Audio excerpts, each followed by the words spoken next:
তো তোমরা সবাই ভালো আছো? স্যার। হ্যাঁ। তোমরা কোন স্কুলের স্টুডেন্ট? মালদার ব্লুজুমস একাডেমি, তাই তো? তোমাদের আরেকটা শাখা আছে না কোথায়? গঙ্গারামপুর, দিনাজপুর, তাই তো? তো তোমরা যে ক্লাস 11 এর ফিজিক্সের স্টুডেন্ট বা তোমরা ক্লাস 11 এর স্টুডেন্ট, তোমাদের এখন ফিজিক্স ক্লাস হবে। আমরা এরকম কয়েকটা ক্লাস করেছিলাম। আজকে মেইনলি আমরা সুষম কয়েকটা জড়তা ভ্রামক নিয়ে আলোচনা করব। এর আগে আমাদের জড়তা ভ্রামকের নিয়ম নীতিগুলো আলোচনা হয়েছিল। ভরকেন্দ্রগামী কোনো অক্ষের সাপেক্ষে, তার সঙ্গে সমান্তরালভাবে অবস্থিত কোনো অক্ষের সাপেক্ষে এবং লম্ব অক্ষ উপপাদ্যের যে সূত্র, সেগুলো আমরা ডিসকাস করেছিলাম।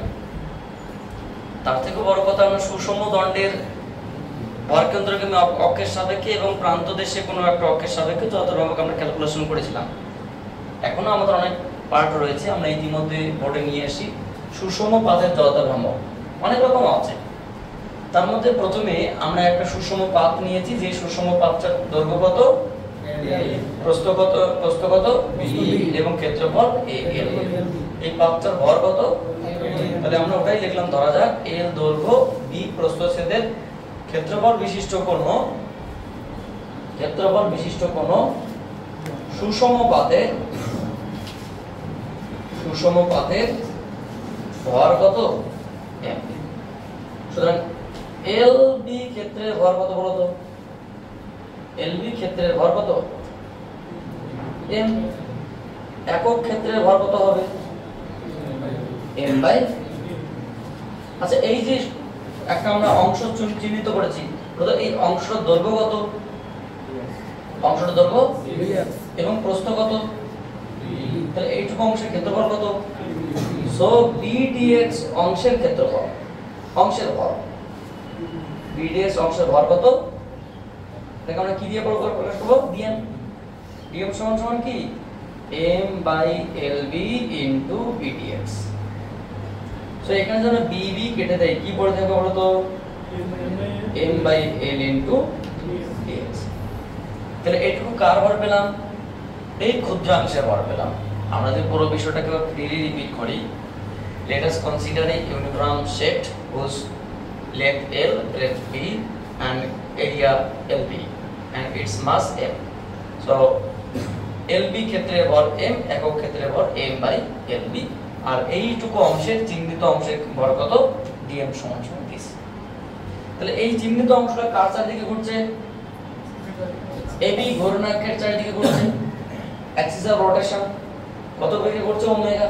তাহলে এর চারিদিকে যখন ঘুরছে, তখন ঘুরতে গেলে কি সৃষ্টি হবে, একটা জড়তা ভ্রামক।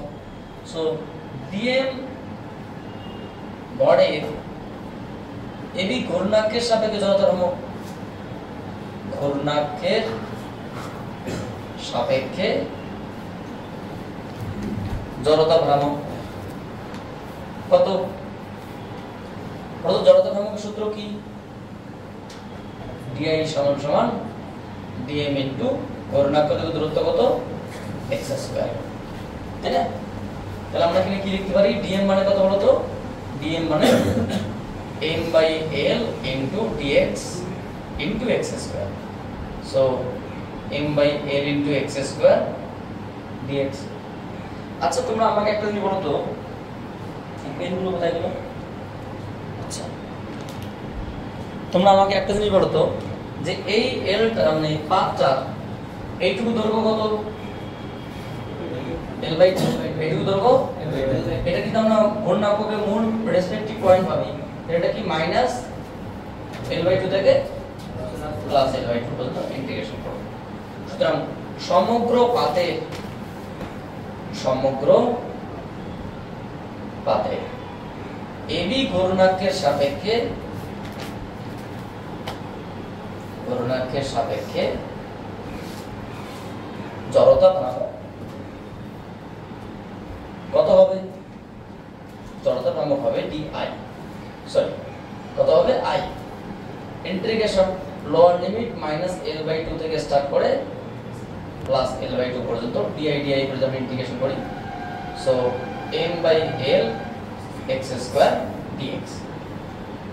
এখানে m বাই l একটা ধ্রুবক সংখ্যা বের করে দিলাম, তাহলে পড়ে থাকলো কি x square dx lower limit l by 2 upper limit plus l by 2 so m by l এটাকে ইন্টিগ্রেশন করলে কি পাবো x cube by 3 lower limit l by 2 minus l by 2 upper limit plus l by 2 যদি এটাকে আমরা বসিয়ে দেই তাহলে যেটা পাবো m by 3l l by 2 তার whole cube minus l by 2 তার হোল কিউব মানে মোটের উপর যেটা দাঁড়াবে 1 by 12 m l স্কয়ার যেটা আমরা এর আগে পড়েছিলাম তোমরা এটা একটু পড়ে নাও কি আছে আমরা দেখছি বিষয়টা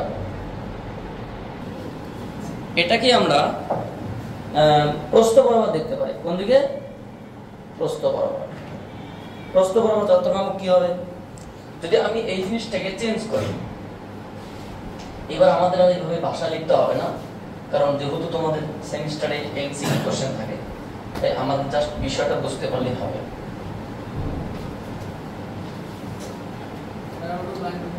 বলেন কোনো সমস্যা নেই সব ঠিক আছে একটা বিষয় আমরা জড়তা ভ্রামক বের করব কার বলতো সেই সুষম পাতেরই সুষম পাতটি যদি এইভাবে আবর্তিত হয় এটা সেই সুষম পাত কিসের সাপেক্ষে আবর্তিত হবে ভর কেন্দ্রগামী প্রস্থচ্ছেদ বরাবর যদি এই দিকে একটা অক্ষর আগে আমরা দৈর্ঘ্য বরাবর নিয়েছিলাম এবার প্রস্থ বরাবর তাহলে বলুন তো এইটুকু দৈর্ঘ্য কত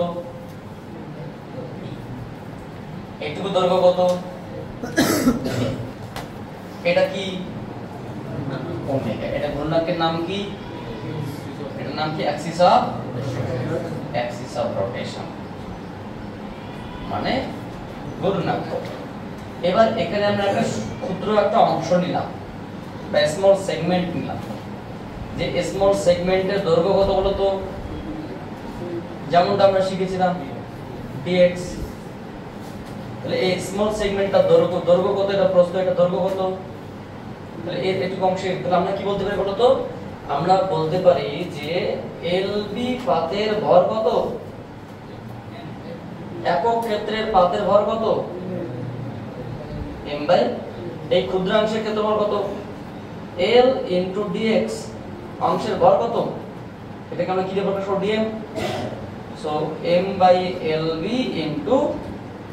l dx l যদি আমরা কেটে দেই তাহলে কি পড়ে থাকবে m by b dx অর্থাৎ ঘূর্ণাক্ষ থেকে এইটুকু দূরত্ব কত x তাহলে ঘূর্ণাক্ষের সাপেক্ষে ওইটুকু অংশের জন্য জড়তা ভ্রামক কত হবে di সমান কি বলতো dm x স্কয়ার তো dm এর মান কত m by b dx x square তাহলে কি আসলো m by b x square তাহলে সমগ্র পাতের জড়তা ভ্রামক কত হবে সমগ্র পাতের জন্য ab ঘূর্ণাক্ষের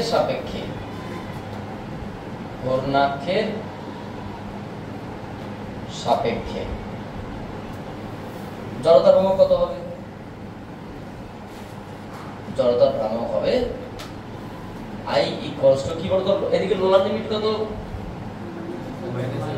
মাইনাস b বাই 2 থেকে plus b by 2 so minus b by 2 থেকে স্টার্ট করে উত্তর কি তো ওটাই আসবে যেটা আমরা পেয়েছিলাম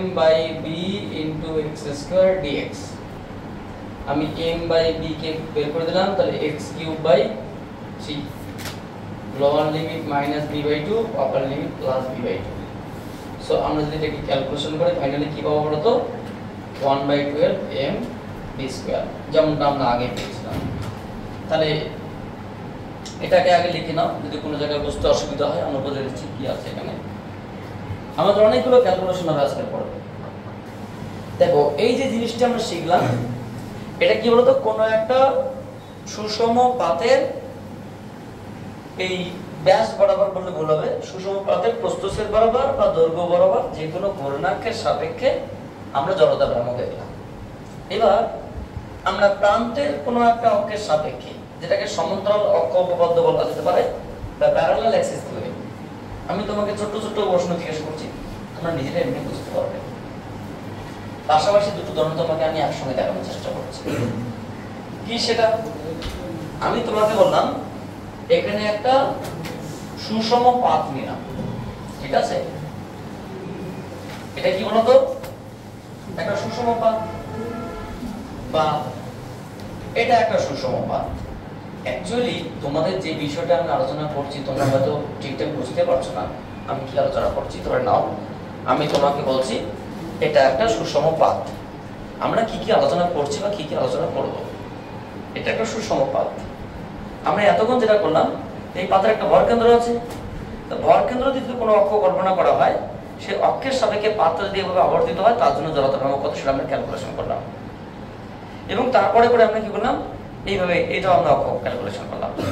এটা কি আসলো, যদি এল হয় এটা বি হয়, তাহলে কি আসলো, এটা m/12 আমার হাফ অফ 1/12 ml², তাই না?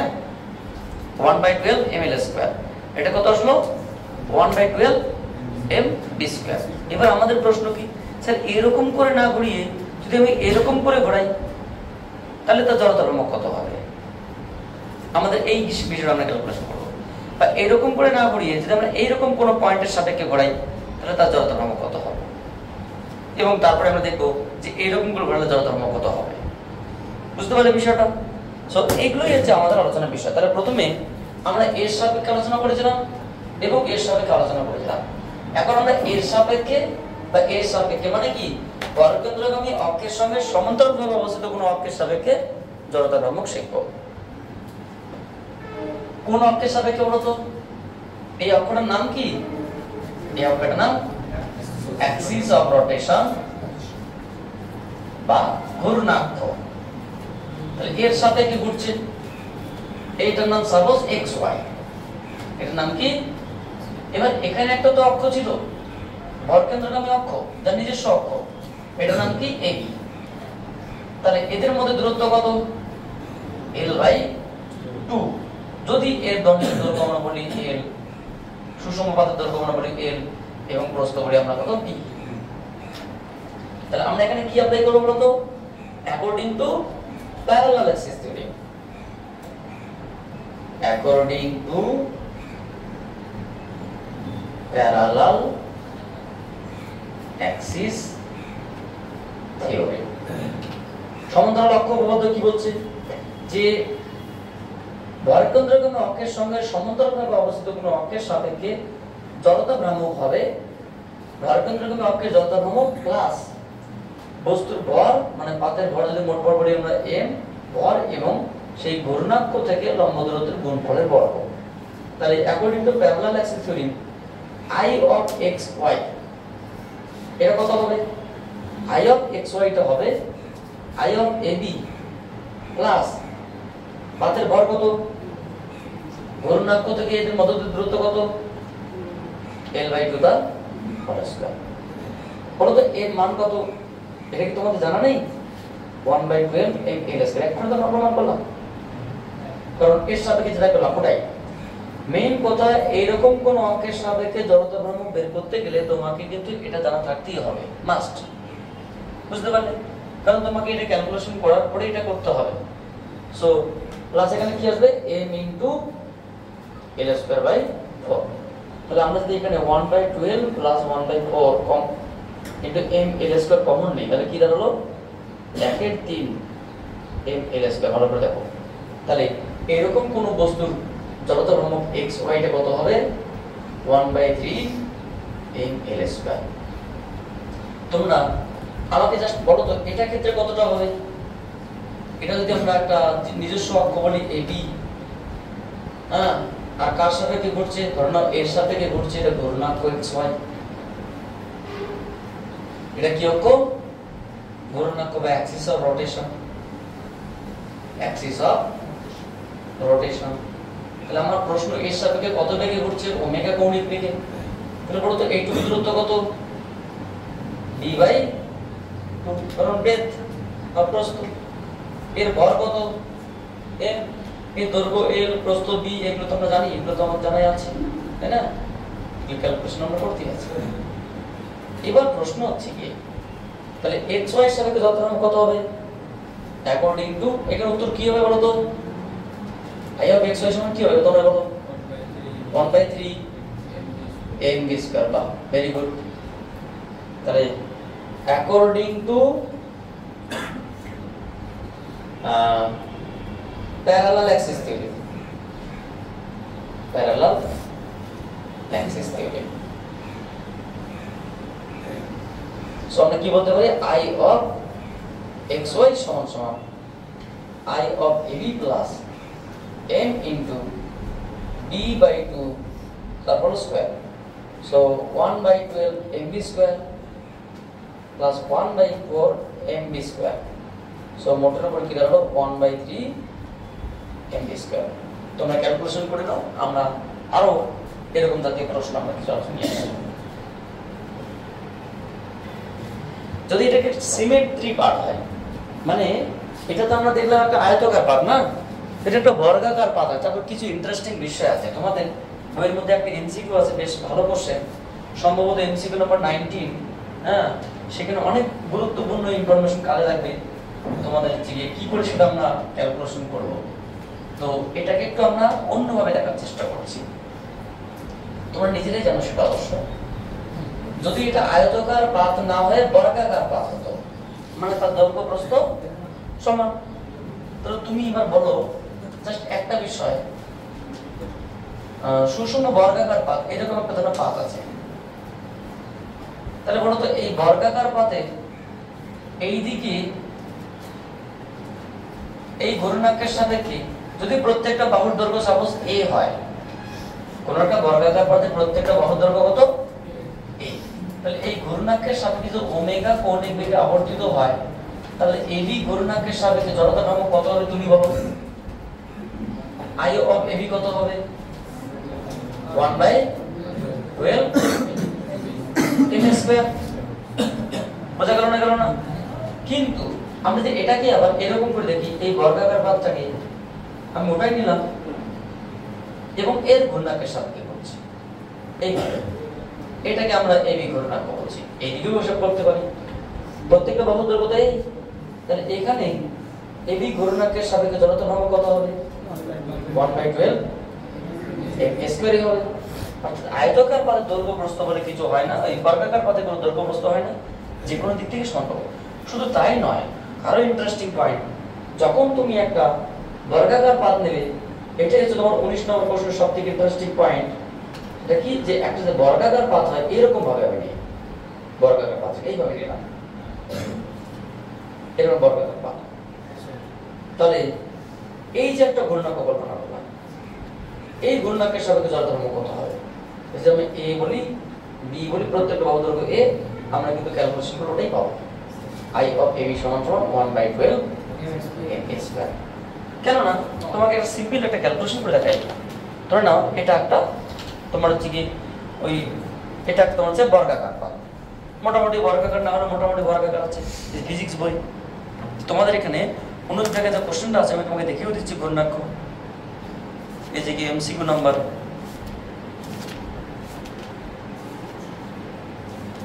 এই যে 19, এখানে দেখো তোমাদের বর্গাকার পাতের একটা কোশ্চেন আছে, এই সাপেক্ষে ঘুরছে একটা, এটা আছে একটা, এই পিকচারটা আছে, আর একটা লম্ব অক্ষ কত সেটা আমরা এখন থিওরিটিক্যালি আলোচনা করিনি।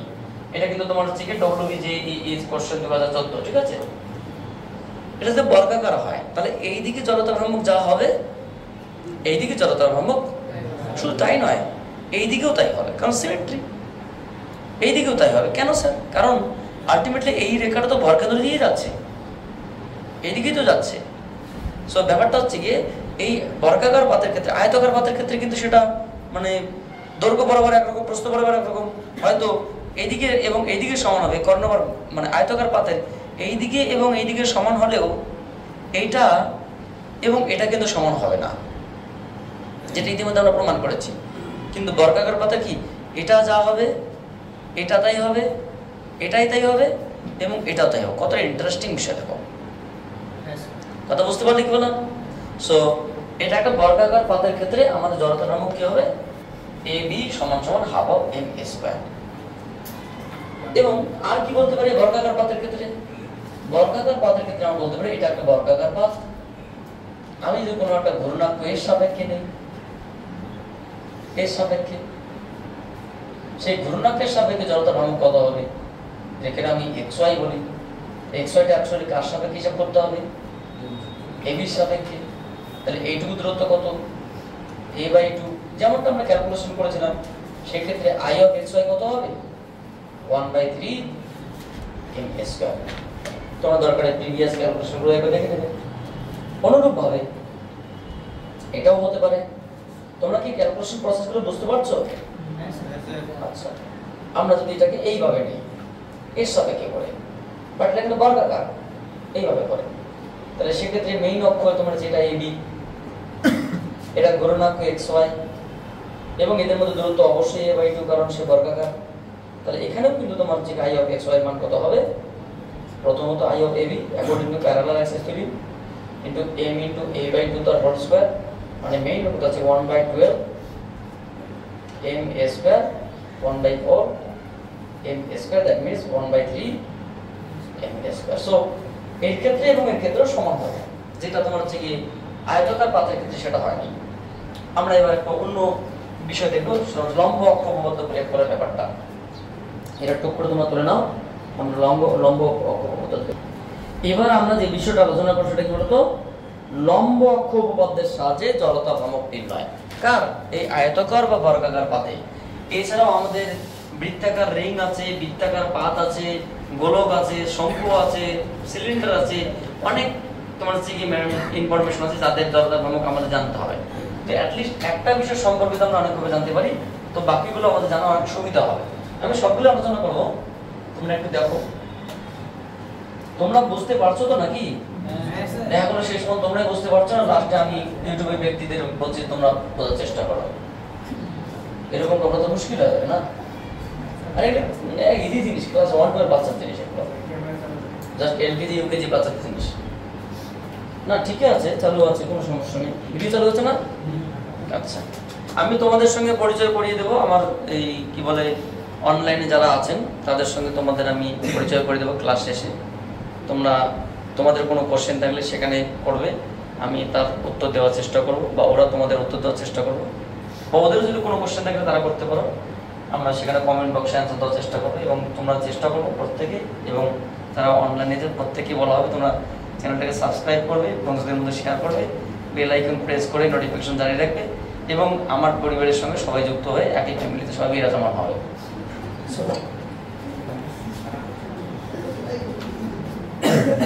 আচ্ছা, ব্যাপারটা হচ্ছে কি, আমরা তো একটা আয়তাকার পাতের অনেক রকম ভাবে দেখলাম। এটা একটা আয়তাকার পাত বা বর্গাকার পাত। আমরা জড়তা ভ্রামক এইভাবে দেখলাম, এইভাবেও দেখেছি, ইভেন আমরা এইভাবেও আমরা ক্যালকুলেশন করলাম, করেছি তো নাকি?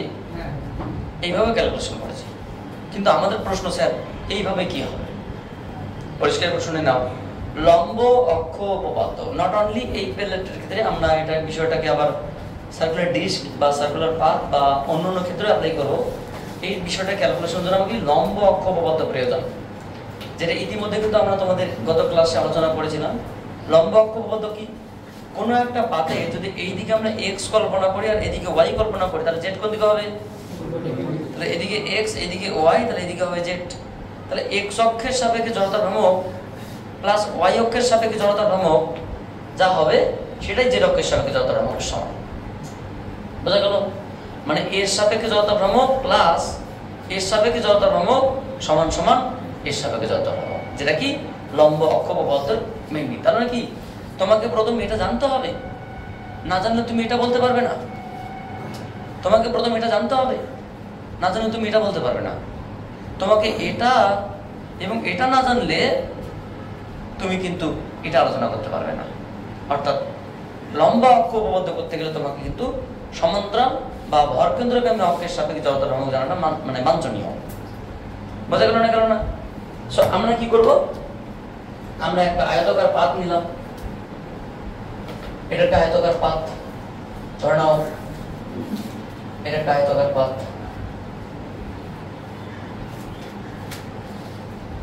সেটা বর্গাকার পাতে নিতে পারতাম। আয়তাকার পাতটা কোন অক্ষের সাপেক্ষে ঘুরছে? এই অক্ষের সাপেক্ষে ঘুরছে। এটা এটাকে আমরা একটা অন্যভাবে নিতে পারতাম, সুবিধা হবে তোমাদের বুঝতে। এইভাবে নিলাম, এইভাবে আয়তাকার পাত। তাহলে অ্যাকচুয়ালি এর সাপেক্ষে ঘুরছে। তাহলে অ্যাক্সিস অফ রোটেশন, এটা কি অ্যাক্সিস অফ রোটেশন? ঘূর্ণাক্ষ অ্যাক্সিস অফ রোটেশন। তোমাদের একটা জিনিস বলা হয়নি সব সময়, এটা কিন্তু পুরোটাই কিন্তু ম্যাটেরিয়ালসে ভর্তি, ঠিক আছে? এখানে কিন্তু প্রচুর ম্যাটেরিয়ালস আছে, পুরোটা কিন্তু ম্যাটেরিয়ালসে ভর্তি। শুধুমাত্র এই প্রমাণটা নয়, আমরা ইতিমধ্যে যতগুলো প্রমাণ করেছি সবটাতেই কিন্তু এটা কিন্তু ম্যাটেরিয়ালসে ভর্তি, ঠিক আছে? তাহলে এই পাথটা কি এইভাবে ঘুরছে। তাহলে এখানে অ্যাক্সিস অফ রোটেশন কোনটা? অ্যাক্সিস অফ রোটেশন যেখানে ওমেগা বেগে ঘুরছে, এবি হলো অ্যাক্সিস অফ রোটেশন। এবার একটা বিষয় তোমাকে প্রশ্ন করা হয়, বলো তো এখানে জড়তা ভ্রামক এবির সাপেক্ষে কি হবে?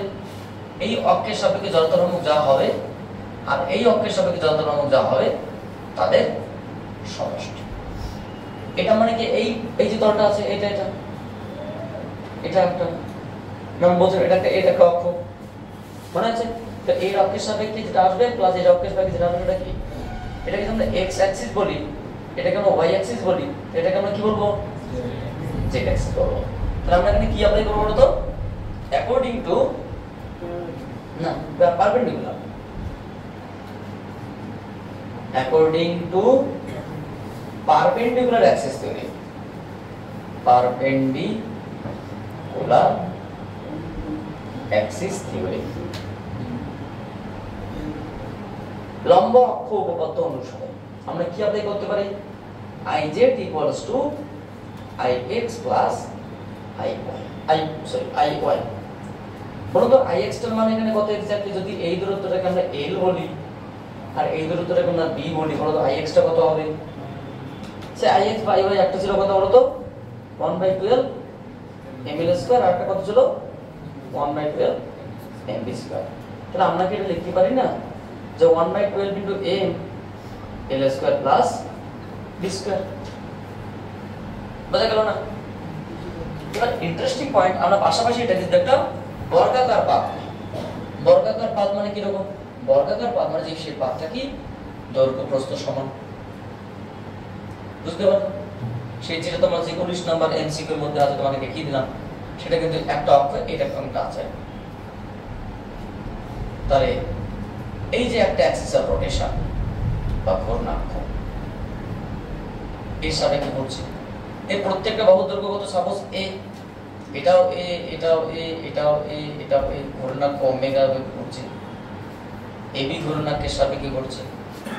তাহলে এখানে এটা আইজেডটা কার সমান? আইজেডটা কিন্তু আই অফ এবি সমান, কারণ এবি ঘূর্ণাক্ষের সাপেক্ষে ঘুরছে। অনুরূপভাবে আমরা যদি এই দিকটা x বলি, এই দিকটাকে আমরা y বলি, তো এই দিকের নাম কি? z। So according to perpendicular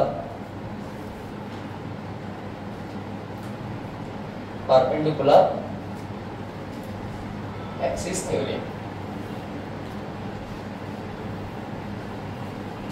লম্ব অক্ষ উপপাদ্য কি লিখতে পারি এখান থেকে? আমরা এখান থেকে লিখতে পারি একই রকম ভাবে i of ab also equals to i of z। i of z মানে কার সমান? i of x plus i of y। So 1/12 m square plus 1/12 m square, এখানে কি হবে? 1/6 m square। বুঝতে পারলে? সো তোমরা এটা করে নাও। আমরা সুষম পাত মোটামুটি বুঝতে পেরেছি। তোমরা এর উপর বেস করে যে এমসিকিউ গুলো সেগুলো ট্রাই করবে, বিশেষ করে এমসিকিউ নাম্বার 19 করবে। আমরা এরপরে টপিক আলোচনা করব বৃত্তাকার রিং, নট বৃত্তাকার ডিস্ক বা বৃত্তাকার পাত, বৃত্তাকার রিং এর বিভিন্ন দিকে জড়তা ভ্রামকের ক্যালকুলেশন। টুক করে তুলে নাও, আমরা পরবর্তী পয়েন্ট নিয়ে আসি। এরপরে আমাদের টপিক কি বলতো? কোন একটি বৃত্তাকার রিং, নট বৃত্তাকার পাত, একটা বৃত্তাকার রিং এর বিভিন্ন অক্ষের সাপেক্ষে জড়তা ভ্রামক ক্যালকুলেশন। প্রথমে কিন্তু আমাদের ভরকেন্দ্রগামী অক্ষের সাপেক্ষে ক্যালকুলেশনটা হাতে ধরে করতে হবে, কারণ যেটা আমাদের দরকার সবসময়, ওটা না হলে আমরা কি করে ক্যালকুলেশন করবো, তাই না? একটা বৃত্তাকার রিং, তোমাদের যদি একটা থালা থাকে, গোল থালা, তোমরা নিয়ে এসো, বোঝাতে সুবিধা হবে। জাস্ট বৃত্তাকার রিং তোমরা নিয়ে রাখো, সমস্যা, তোমাদের এখানে তো থালা আছেই। আর কালি, যদি কারো একটা কালি নিয়ে আসতে বড় কোনো সমস্যা নেই। আচ্ছা, গন্ডগোল করো না, আমি তোমাদের সঙ্গে পরিচয় করে দেবো, তোমরা খুব অধীর আগ্রহে আছো। হ্যাঁ, আমরা দর্শক বন্ধুদেরকে বলছি, যদি তোমাদের ভালো লাগে, তো আমরা অবশ্যই পরবর্তীতে ক্লাসগুলো এইভাবে কন্টিনিউয়াসলি দেওয়ার চেষ্টা করব, ঠিক আছে? তো ব্যাপারটা কি, আমরা কি করবো বলো তো, বৃত্তাকার রিং এর জড়তা ভ্রামক নির্ণয়, determination of radius of moment of inertia for a circular ring, the determination of moment of inertia for a circular ring নির্ণয়। বুঝতে পারলে বিষয়টা? এবার বিষয়টা হচ্ছে কি, ধরে নাও আমি তোমাকে বলছি এটা একটা বৃত্তাকার রিং, এই যে থালাটা তোমরা দেখতে পাচ্ছ, এই থালাটা ধরে নাও তর্কের ক্ষেত্রে এই যে অংশ মাঝখানে যে লোহাটা আছে সেই লোহাটা এখানে নেই, এই যে স্টিলটা এখানে নেই, তাহলে শুধুমাত্র এটা আছে, তাহলে রিং হয়ে গেল, তাই না? বৃত্তাকার রিং আর বৃত্তাকার পাত চার জিনিস নয়। এরপরে আমরা পাত নিয়ে আলোচনা করব, প্রথমে রিং, এটা পাত। তাহলে বৃত্তাকার রিং জাস্ট লোহাটা আছে, বেরটা আছে, কিন্তু মাঝখানে লোহাটা নেই। তোমরা ভালো করে ভাবো, এখানে যদি না থাকতো আমি হাত ঢুকিয়ে দিয়ে ঘোরাতাম তো ঘুরতো না। আর সার্কাসে আমরা যেটা দেখতে পারি, একটা রিং ঢুকিয়ে দিয়ে এমন ঘোরানো হয়, তাই না? এখানে যে ঘুরে, সেই যে ঘূর্ণনটা কার সাথে কি করে, অ্যাক্সিস অফ রোটেশন, যদিও সেটা কি ফাঁকা জায়গায় থাকে। সো আমরা প্রথমে কি করব, একটা বৃত্তাকার রিং এর জড়তা ভ্রামক কার সাপেক্ষে হিসাব করব, এইটার সাপেক্ষে, এটার সাপেক্ষে, এটাকে একটা ঘূর্ণাঙ্ক, অ্যাক্সিস অফ রোটেশন। তো ঘূর্ণাঙ্কটা কোন জায়গায় আছে, ঘূর্ণাঙ্কটা ভরকেন্দ্রগামী এবং শূন্যে আছে, যার সাপেক্ষে রোটেশনটা হচ্ছে আর কি, মানে ফাঁকা জায়গা। শুধু ম্যাটেরিয়াল বলতে এই জায়গাটাতে আছে। এই ঘূর্ণাঙ্কটার নাম কি, সাপোজ এই কত বেগে ঘুরছে না, ওমেগা কর্ণিক বেগে ঘুরছে। এবং আরেকটা বিষয়, এই ঘূর্ণাঙ্কটা ব্যাসার্ধ কত, বৃত্তাকার রিং এর ব্যাসার্ধ কত। দেখো এখানে প্রথমে কয়েকটা পয়েন্ট তোমাকে বুঝতে হবে, কারণ এটা না বুঝতে পারলে ব্যাসের সাপেক্ষে, অমুকের সাপেক্ষে কিছুই আমরা বুঝতে পারবো না, কারণ মেইন তো এর উপর দাঁড়িয়ে। প্রথম পয়েন্ট, আমি তোমাকে প্রশ্ন করলাম বৃত্তাকার রিংটার দৈর্ঘ্য কত, বৃত্তাকার রিংটার দৈর্ঘ্য পরিধির সমান, মানে কত, 2πr। তাহলে বৃত্তাকার রিংটার ভর কত, সাপোজ m, তাহলে 2πr রিং এর ভর, 2πr দৈর্ঘ্যের রিং এর ভর m, একক দৈর্ঘ্যের রিং এর ভর কত, m/2πr, তাই না? তাহলে আমরা কি বলবো, ধরা যাক আর ব্যাসার্ধের একটি বৃত্তাকার রিং এর ভর m। তাহলে বলুন তো রিং এর দৈর্ঘ্য কত, 2πr দৈর্ঘ্যের রিং এর ভর, রিং এর ভর কত বলো তো, একক দৈর্ঘ্যের রিং এর ভর কত, m/2πr। আমরা এখানে একটা ক্ষুদ্র অংশ নিলাম, ক্ষুদ্র অংশ কত, সাপোজ dx, আর dx এখানে দূরত্ব কত, r, তার dx অংশের, dx ক্ষুদ্রাংশের ভর, ক্ষুদ্রাংশের ভর কত হলো, এটা কি লিখবো, dm, dm সমান সমান কি, m/2πr into dx। আচ্ছা বলো তো ক্ষুদ্রাংশ যে dm ভরের যে ক্ষুদ্র অংশটা, এই কার চারিদিকে ঘুরছে, এবি ঘূর্ণাঙ্কের চারিদিকে ঘুরছে। তাহলে এইটুকু অংশের বা dm ভরের জন্য আমরা কি একটা জড়তা ভ্রামক পাবো না, সেটাই আগে লিখি। সো এবি ঘূর্ণাঙ্কের সাপেক্ষে, ঘূর্ণাঙ্কের সাপেক্ষে, এবি ঘূর্ণাঙ্কের সাপেক্ষে dm ভরের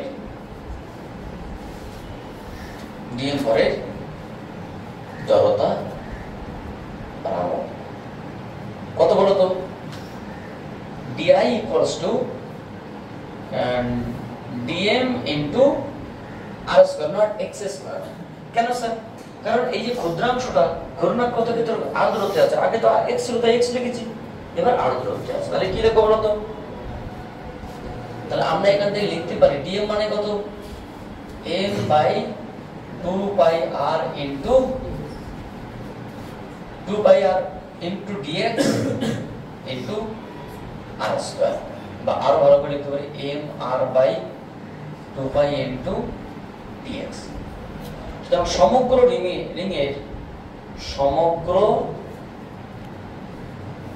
রিংয়ের এবি ঘূর্ণাঙ্কের সাপেক্ষে জড়তা ভ্রামক বলো কত হবে?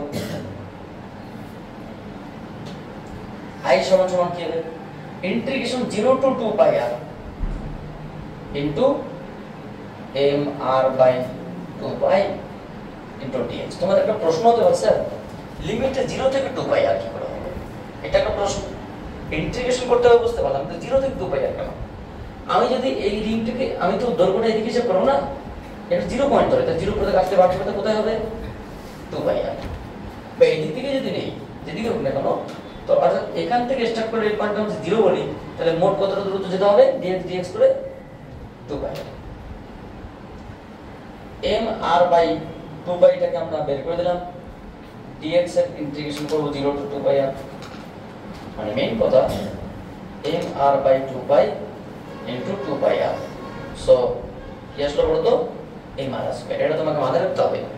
বৃত্তাকার রিংয়ের এবি ঘূর্ণাঙ্কের সাপেক্ষে জড়তা ভ্রামক m r স্কয়ার, মানে এটা অনেকটা কোনো একটা বস্তু জড়তা ভ্রামকের সমান, যেমন i সমান সমান m r স্কয়ার জানি। বৃত্তাকার পাত নয় কিন্তু, কারণ বৃত্তাকার পাত আলাদা হয়। বৃত্তাকার রিংয়ের ক্ষেত্রে m r স্কয়ার লিখে নাও তোমরা একটু। তো বিষয়টা হচ্ছে কি, এই বৃত্তাকার রিংয়ের আমরা কি করব বলো তো? ব্যাস বরাবর হিসাব করতে পারব। এবার খুব ইজি, মানে তোমাকে আমি বলছি এই যে একটা বৃত্তাকার রিং আছে, এই আলোচনায় কিন্তু কখনোই তোমরা ভাববে না যে থালার এই অংশটা আছে, শুধুমাত্র একটা চুড়ির কথা ভাবো বা সাইকেলের রিং এর কথা ভাবো, ঠিক আছে? জাস্ট তোমাকে বোঝানোর জন্য আমি এটা নিয়েছি। তো এই অংশটাকে তোমরা আছে বলে বলে দাও। তাহলে কি এখন এই অংশটা এইভাবে ঘুরছিল, মানে এটা তো নেই, এইভাবে ঘুরছিল, তখন জড়তা ভ্রামক কি পেলাম? মানে যেমন করানো হয় না সাইকেল, মানে কোনো একটা গাড়ির স্টিয়ারিং ঘোরানো হয় এইভাবে। সো এই যে অংশটা বৃত্তাকার রিং, তখন জড়তা ভ্রামক এসে ঘূর্ণাঙ্কের সাপেক্ষে m r স্কয়ার। কিন্তু এটা যদি এইভাবে ঘুরতো, মানে এখানে কোনো একটা অক্ষ কল্পনা করতাম যে অক্ষের সাপেক্ষে এইভাবে ঘুরছে, এইভাবে, বুঝতে পারলে কি বললাম? সেটা এদিকেও হতে পারতো, মানে এটা কি, এটা ব্যাস বরাবর, কিন্তু এটা কেন্দ্র বরাবর, এটা ব্যাস বরাবর, এদিকে হতে পারতো বা এদিকে হতে পারতো। যেমনটা আমরা আগে কোনো একটা সুষম পাত দেখেছিলাম। তাহলে কি কোনো একটা বৃত্তাকার রিং এর ব্যাস বরাবর কোনো ঘূর্ণাঙ্কের সাপেক্ষে জড়তা ভ্রামক কত হবে, নট ফর তোমার হচ্ছে গিয়ে এটা ব্যাস বরাবর কি হবে দেখিয়ে দিচ্ছি তোমাকে। একটা বুঝতে পারলে বাকিটা হচ্ছে, কারণ অনেকটা বর্গাকার পাতের মতো সুষম, তাই যে কোনো দিক থেকে ব্যাসটা তুমি যে কোনো দিকে কল্পনা করতে পারো। সে তুমি এক্স ওয়াই অক্ষ কল্পনা না করে মাঝামাঝি যে কোনো একটা দেখে তুমি ব্যাস কল্পনা করো, সেখানে তোমার জড়তা ভ্রামক সমান হবে, যেমনটা আমরা বর্গাকার পাতের ক্ষেত্রে একটু দেখানোর চেষ্টা করলাম। তাহলে প্রশ্নটা হচ্ছে কি, আমরা একটা বৃত্তাকার রিং দিলাম, এটা বৃত্তাকার রিং, ঠিক আছে? এই বৃত্তাকার রিং এটা কি বলতো? ঘূর্ণাক্ষ, অ্যাক্সিস অফ রোটেশন। বা আমরা এটা বলতে পারতাম এটাও কিন্তু একটা ঘূর্ণাক্ষ বা অ্যাক্সিস অফ রোটেশন, বুঝতে পারলে? আমরা এটাকে এবি বলতে পারতাম, এটাকেও আমরা এবি বলতে পারতাম। তবে একটা মাথায় রাখতে হবে, কোন একটা এই দিক থেকে আমরা এক্স অক্ষ কল্পনা করি, তাহলে এই দিকটা কি? এটা সব সিডি, এটা সব সিডি। তাহলে যে কোনো একটা আমরা এই দিকে ঘূর্ণন করছি বা এরকম করে ঘূর্ণন করছি, তো এইদিকে ঘূর্ণনের ক্ষেত্রে যা হবে এইদিকেটাও, এইদিকে ঘূর্ণনের ক্ষেত্রে যা হবে এইদিকেটাও তাই হবে। বুঝতে পারলে?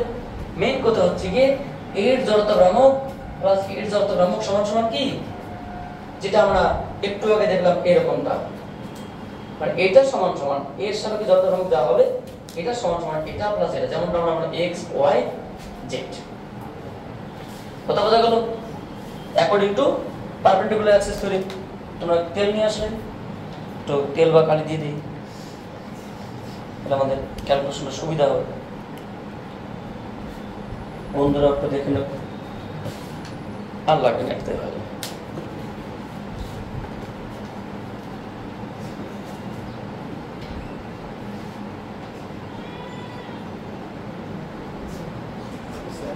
ব্যাস ঠিক আছে, কোনো সমস্যা নেই, একটা সিম্পল বিষয়, একটু বেশি করে দেওয়াই ভালো। লেখার তো যত বেশি হবে লেখার আরো তত ভালো হবে। আচ্ছা তোমরা সব ভালো আছো তো? আর তোমাদের সবাই ভালো আছো তো? ঠিক আছে। তো বিষয়টা কি দাঁড়ালো, আমি কি বললাম বুঝতে পারলে? এর সাপেক্ষে জড়তা ভ্রামক যা হবে এর সাপেক্ষে প্লাস এর সাপেক্ষে তাই হবে। এটা এইটা বলতে এটা, আর এটা বলতে এটা, তো এটা প্লাস এটা সমান সমান এটা। বুঝা গেল? তাহলে আমরা কি বলবো? According to perpendicular Axis theory, perpendicular Axis কি বলতো?